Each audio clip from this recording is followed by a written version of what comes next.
چاہے کسی جگہ بھی ہو، اور اس کا غلام ہوں جسے کتب الاقطاب کہتے ہیں، جنہیں دنیا پیر سیال لجپال کہتی ہے، جس کی درگاہ پر جو بھی جائے، آپ جو بھی فرما دیں اللہ تعالیٰ قبول فرما۔ جو آج گدی نشین ہے، یہ تو سب نے دیکھا ہے نا کہ عمران خان حضور کی بارگاہ میں گیا اور آپ نے اس کے اوپر دستار رکھی اور فرمایا تو وزیر اعظم آنے والا۔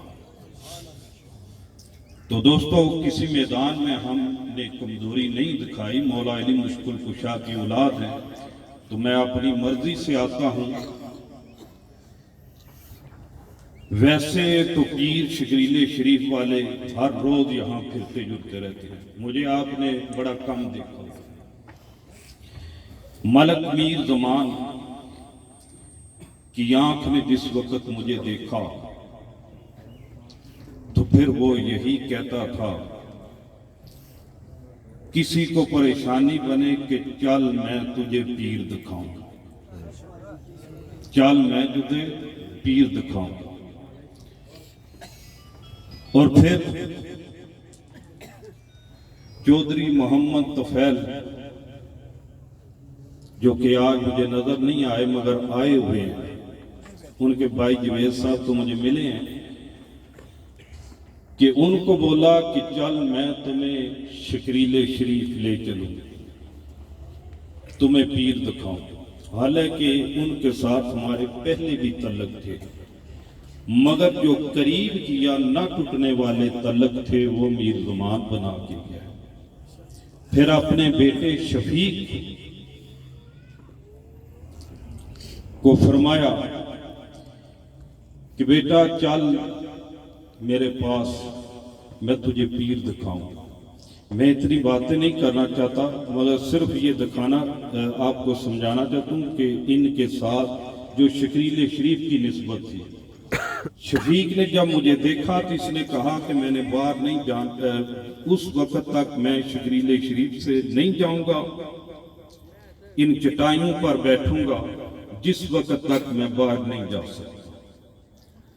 تو پھر اس کی زبان ہے کہ انہیں کتب الاقطاب سید العارفین حضور پیر سید ملک علی شاہ صاحب کی زیارت ہوئی، آپ نے فرمایا کہ جا چلا جا تو انگلینڈ جا، اور اسی دن خواب آئی اور دوسرے دن میر زمان کا فون چلا گیا شکریل شریف کہ بیٹا تیرا کام ہو گیا۔ ادھر یہ مجھے خواب سناتا ہے اور اس کے بعد ان کے والد مرحوم کا ٹیلی فون بھی چلا گیا۔ تو دوستو، میں جہاں جاتا ہوں، میں ایک صوفی کا بیٹا ہوں، اس صوفی کا پوتا ہوں جو شاعر بھی ہے۔ مجھے شعر نہیں آتے، مجھے شعر نہیں آتے، میں نے ہمیشہ قرآن پاک کی سرچ کی ہے اور حدیث سے پاک۔ حالانکہ میں خود ان کا پوتا ہوں، پیر ملک علی شاہ صاحب نے سوہانی ایمان کو کتاب لکھی ہے کہ پنجابی میں جتنیاں بھی کتابیں متعارف ہوئی ہیں سب کے معنی دیکھ لو، جو سوہانی ایمان کا معنی وہ کسی کا نہیں، سب سے باری معنی ہے۔ بے شک سیف الملوک کو دیکھ لو، ہیر وارث شاہ کی دیکھ لو، مگر آپ کی کتاب کا نام ہے سوہانی ایمان، ایمان کی ریتی۔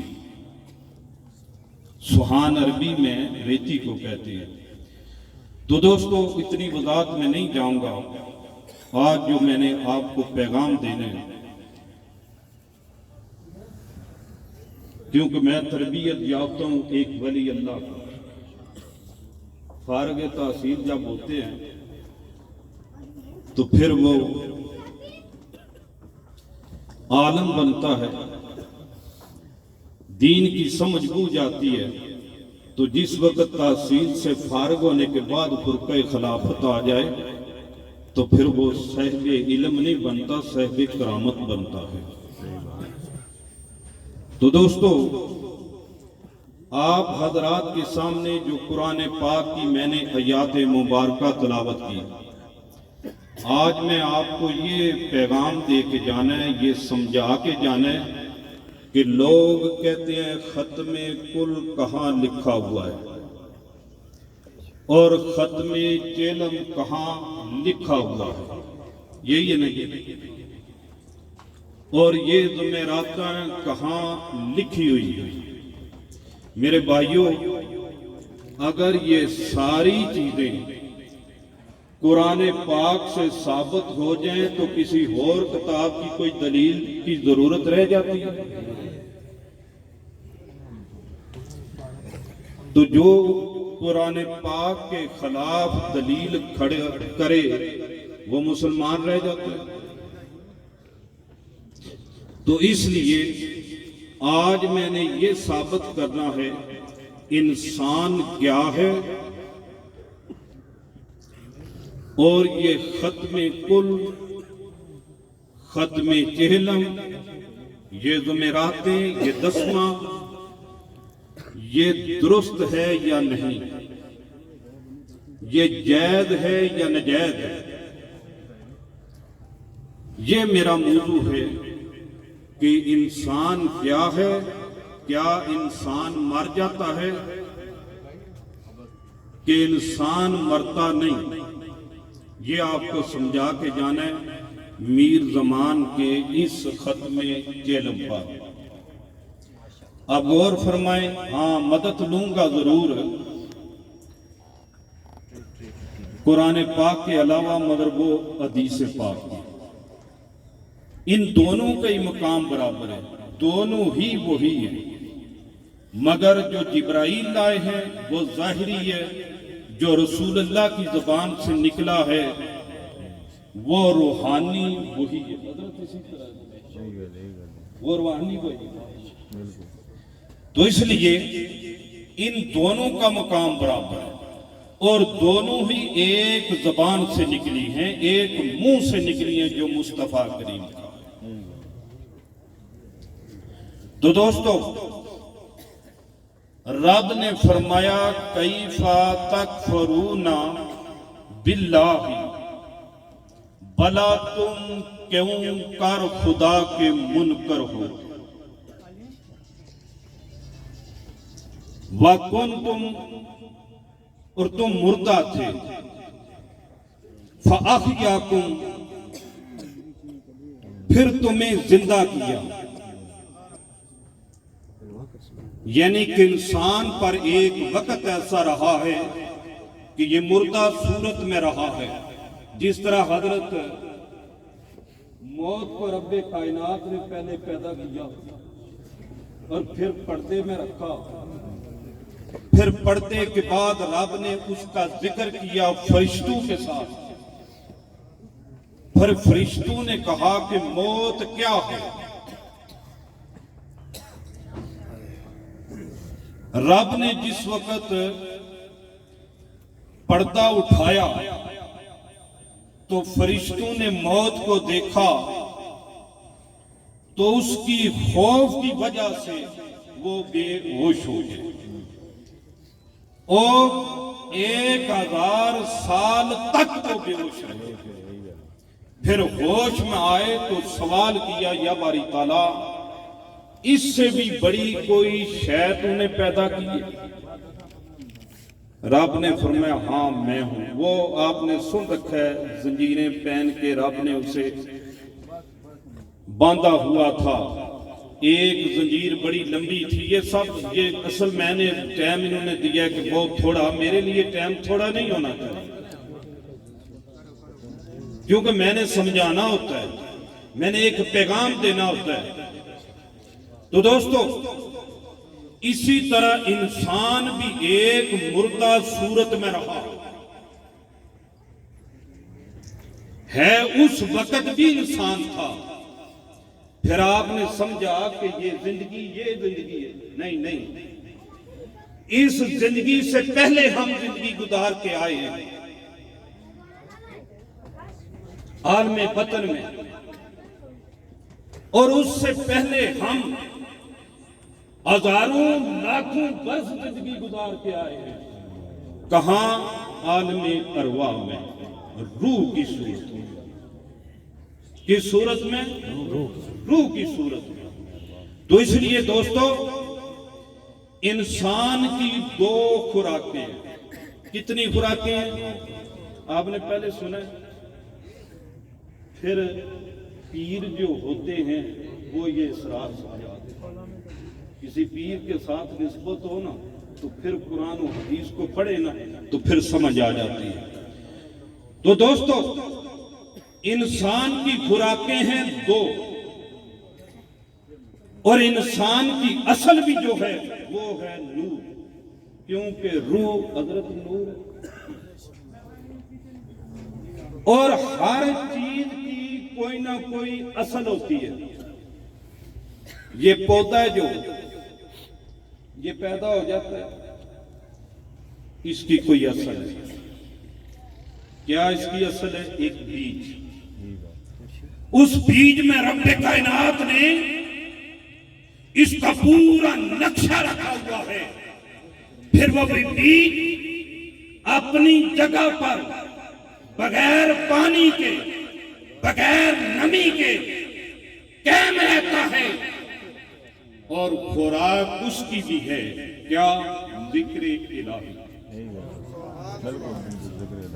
کیا اس کی خوراک ہے؟ ذکر الہی۔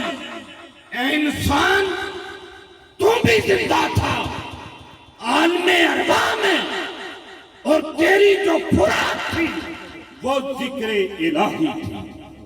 نعرہ تکبیر، نعرہ رسالت، نعرہ حیدری، نعرہ حیدری، آستان علیہ شکیلہ شریف، خواجہ پیر سید تبارک حسین شاہ صاحب۔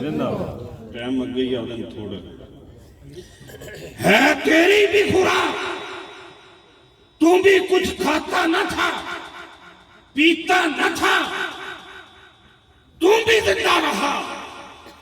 تیری اصل روح ہے۔ اصل انسان کس کو کہتے ہیں؟ یہ باڈی کو نہیں کہتے، کس کو کہتے ہیں؟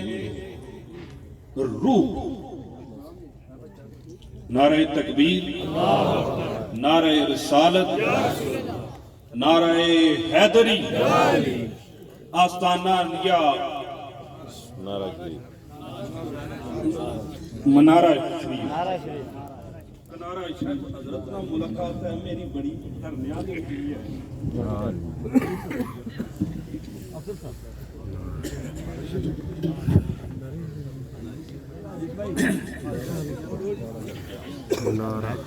تو دوستو،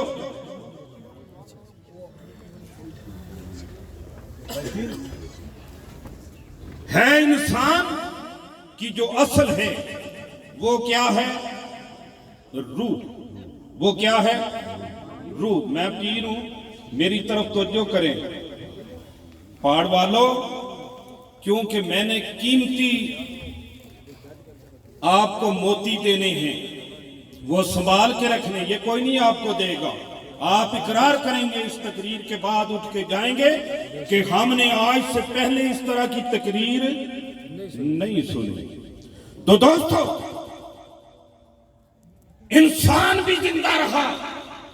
یہ نہیں کہ انسان دنیا میں آیا تو انسان بنا ہے، نہ، اس سے پہلے بھی انسان تھا۔ میں نہیں کہتا، رب کائنات فرماتی ہے والتین والزیتون وطور سینین وہذا البلد الامین۔ مجھے انجیر کی قسم، مجھے زیتون کی قسم، اور طور سینا کی قسم، وہذا البلد الامین، اور اس زمان والے شہر کی قسم، لقد خلقنا الانسان فی احسن تقویم، کیونکہ ہم نے انسان کو اچھی صورت پر پیدا کیا۔ رب نے یہ نہیں دنیا پر آئے انسان کہا ہے، جس وقت روح بنی ہے، روح سے پہلے مردہ صورت میں آپ رہ چکے ہیں، اور پھر روح کی صورت میں کہاں رہتے تھے؟ عالم ارواح میں۔